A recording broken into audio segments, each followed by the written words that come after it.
श्री रामकृष्ण लीला प्रसंग स्वामी शारदानंद जी द्वारा लिखित पाठ संख्या 215। गुरु भाव तथा विभिन्न साधु संप्रदाय, श्री रामकृष्ण देव तथा माइकल संवाद।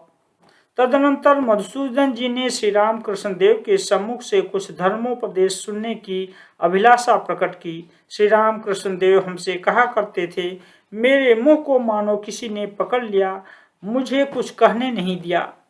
हृदय राम आदि किसी किसी का कहना है कि कुछ देर के बाद श्री रामकृष्ण देव का वह भाव दूर हो गया था तथा उन्होंने राम प्रसाद, कमलाकांत आदि विशिष्ट साधकों के कुछ पदों को मधुर स्वर में गाकर मधुसूदन जी के चित्त को मोहित किया था एवं उसके सहारे भगवत भक्ति ही संसार में एकमात्र सार वस्तु है, इस बात की उन्हें शिक्षा दी थी। शास्त्री जी का अपना अभिमत दीवार पर लिख रखना। माइकल के चले जाने के बाद भी शास्त्री जी ने माइकल के इस प्रकार स्वधर्म त्याग की आलोचना कर असंतोष प्रकट किया था तथा इस बात को कि पेट के लिए स्वधर्म को त्याग देना अत्यंत हीन बुद्धि का कार्य है। श्री रामकृष्ण देव के कमरे के पूर्व बरामदे की दीवार पर कोयले से मोटे अक्षरों में लिख दिया था। दीवार पर स्पष्ट मोटे बंगला अक्षरों में लिखा हुआ शास्त्री जी का यह हृदगत भाव हमें से अनेकों में कौतूहल उत्पन्न किया करता था। कुछ काल बाद एक दिन पूछने पर सारी बातें हमें विदित हुई। कुछ दिन तक बंग देश में रहने से शास्त्री जी को बंग भाषा का अच्छा ज्ञान प्राप्त हो गया था। शास्त्री जी का संन्यास ग्रहण तथा तपस्या। अब शास्त्री जी के जीवन की अंतिम बातें हमें कहनी है। अवसर पाकर एक दिन शास्त्री जी ने एकांत में श्री रामकृष्ण देव से अपने हृदय की अभिलाषा व्यक्त की तथा संन्यास दीक्षा देने के लिए उनसे विशेष हठ करने लगे। उनके विशेष आग्रह को देखकर श्री रामकृष्ण देव भी सम्मत हुए तथा शुभ मुहूर्त में उन्होंने उनको संन्यास दीक्षा प्रदान की। संन्यास ग्रहण करने के पश्चात शास्त्री जी फिर काली मंदिर में नहीं रहे। वशिष्ठाश्रम में बैठकर सिद्धि लाभ प्राप्त न होने तक ब्रह्म उपलब्धि के प्रयास में वे शरीर त्याग देंगे। उन्होंने अपने हृदगत इस अभिप्राय को श्री रामकृष्ण देव से कहा तथा अश्रुपूर्ण नेत्रों से उनके आशीर्वाद की याचना की एवं उनके श्री चरणों में वंदना कर सदा के लिए दक्षिणेश्वर छोड़कर वे चले गए। इसके बाद नारायण शास्त्री का और कोई निश्चित समाचार नहीं मिला। किसी किसी का कथन है कि वशिष्ठाश्रम में अवस्थान कर कठोर तपश्चर्या करते हुए वे रुग्ण हो गए और उसी अवस्था में उनका देहावसान हो गया। साधु तथा साधकों से मिलने जाना श्री रामकृष्ण देव का स्वभाव था। श्री रामकृष्ण देव जहाँ कहीं सुनते थे कि कोई यथार्थ साधु साधक या भगवत भक्त वे किसी भी संप्रदाय के क्यों न हों कहीं पर रह रहे हों तो उनके दर्शन करने की अभिलाषा उनके मन में उत्पन्न होती थी और अयाचित रूप से भी जाकर वे उन लोगों के साथ भगवत प्रसंग में अपना कुछ समय व्यतीत कर आते थे। इस प्रकार वहां जाने से लोग क्या कहेंगे, अपरिचित साधक उनके जाने से संतुष्ट या असंतुष्ट होंगे, उनको स्वयं वहां पर यथोचित सम्मान प्राप्त होगा अथवा नहीं, इनमें से एक भी बात उनके हृदय में उत्पन्न नहीं होती थी।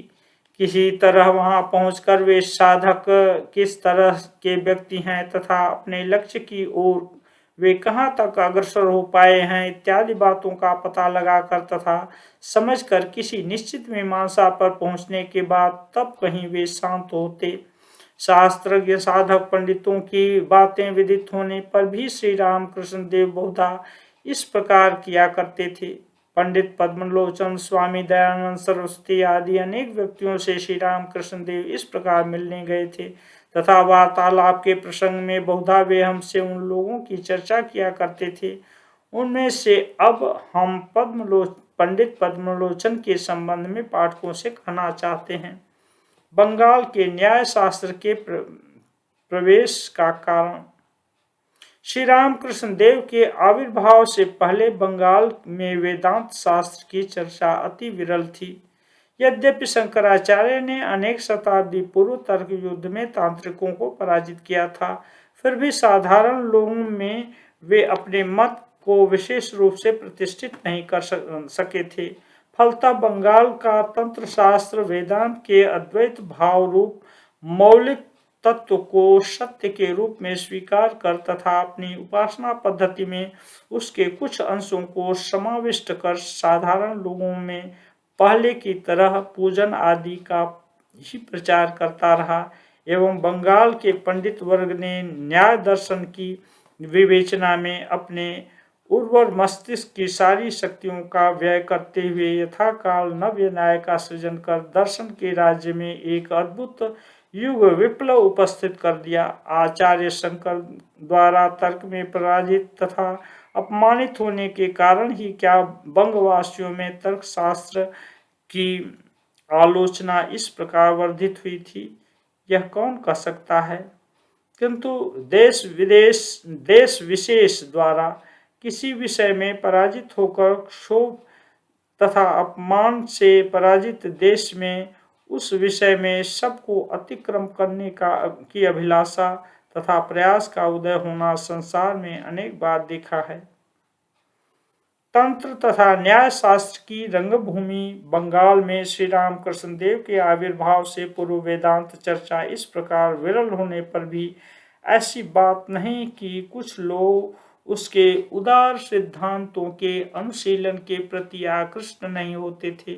पंडित पद्मलोचन उन्हीं व्यक्तियों में से एक थे। वेदांत पंडित पद्मलोचन न्याय शास्त्र में प्रवीण होने के पश्चात पंडित जी की इच्छा वेदांत शास्त्र अध्ययन करने की हुई। तदर्थ वे वाराणसी गए एवं गुरुगृह में निवास करते हुए दीर्घ काल तक वेदांत शास्त्र का अध्ययन किया। फलस्वरूप कुछ ही वर्ष बाद वेदांती नाम से उनकी प्रसिद्धि हुई एवं घर लौटने पर वर्धमान महाराज द्वारा आमंत्रित होकर उन्होंने वहां सभा पंडित के पद को स्वीकार किया। पंडित जी की अद्भुत प्रतिभा का परिचय पाकर वर्धमान नरेश ने क्रमशः उनको प्रधान सभा पंडित के पद पर प्रतिष्ठित किया तथा उनका सुयश बंगाल में सर्वत्र फैल गया। पंडित जी की अद्भुत प्रतिभा का दृष्टांत। पंडित जी की अद्भुत प्रतिभा संबंधी एक घटना का यहाँ उल्लेख करना अनुचित न होगा। बुद्धिहीनता के कारण ही आध्यात्मिक किसी विषय में एक देशी भाव का उदय होता है। इस प्रसंग में श्री रामकृष्ण देव कभी कभी हमसे पंडित जी की इस घटना को कहा करते थे। कारण यह पहले ही कहा जा चुका है कि असाधारण सत्यनिष्ठ श्री रामकृष्ण देव जब किसी से अपने मन के अनुरूप उदार भाव सूचक कोई बात सुनते तो उसे सदा याद रखते तथा वार्तालाप के प्रसंग में उसकी चर्चा करते समय जिससे सर्वप्रथम उन्हें वह बात विदित हुई है उसका नाम उल्लेख भी किया करते थे। शिव बड़े हैं अथवा विष्णु। श्री रामकृष्ण देव कहते थे कि वर्धमान राजसभा में एक बार इस विषय पर कि शिव बड़े हैं अथवा विष्णु पंडितों के बीच एक महान आंदोलन उपस्थित हुआ। उस समय पंडित पद्मलोचन वहां नहीं थे। अपने अपने शास्त्र ज्ञान तथा संभवतः अभिरुचि के अनुसार वहां के पंडितों में से कुछ लोग शिव को और कुछ विष्णु को श्रेष्ठ बताकर महान कोलाहल करने लगे। इस तरह शैव तथा वैष्णव इन दोनों पक्षों में द्वंद्व होने लगा, पर उसकी कोई समुचित मीमांसा नहीं हो पाई। अंततो गत्वा प्रधान पंडित जी को बुलाया गया।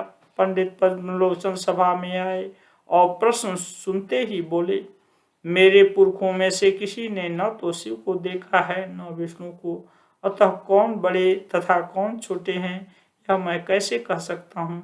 किंतु यदि शास्त्र की बात सुनना चाहो तो यही कहना होगा कि शैव शास्त्रों में शिव को श्रेष्ठ कहा तथा वैष्णव शास्त्रों में विष्णु को। अतः जिसके जो इष्ट हैं उसके लिए वही देवता श्रेष्ठ हैं, अन्य सभी देवताओं से श्रेष्ठ हैं। इतना कहकर पंडित जी ने अनेक श्लोकों को उद्धृत कर वह सिद्ध किया कि शिव तथा विष्णु अन्य सभी देवताओं की अपेक्षा श्रेष्ठ हैं और यह सिद्धांत प्रतिपादित किया कि ये दोनों समान रूप से श्रेष्ठ हैं।